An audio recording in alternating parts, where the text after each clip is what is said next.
রাঙামাটির কাপ্তাইয়ের রায়খালী বাজারে অভিযান চালিয়েছে বাংলাদেশ নিরাপদ খাদ্য কর্তৃপক্ষ। অভিযানে মেয়াদ উত্তীর্ণ খাদ্যপণ্য জব্দ করে জনসম্মুখে ধ্বংস করার পাশাপাশি কয়েকটি প্রতিষ্ঠানকে সতর্ক করা হয়েছে।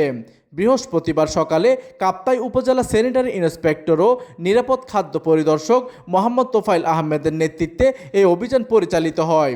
এই সময় রায়খালী বাজারের বেলাল স্টোর থেকে মেয়াদ উত্তীর্ণ চিপস, চকলেট, চানাচুর ও লজেন্স জব্দ করে নষ্ট করা হয়। এছাড়াও নিম্নমানের খাদ্যপণ্য পুনঃ প্যাকেটজাত করার চেষ্টার অভিযোগে মেসার্স আজগর স্টোর ও মেসার্স খাজা স্টোরকে কঠোরভাবে সতর্ক করে নিরাপদ খাদ্য কর্তৃপক্ষ।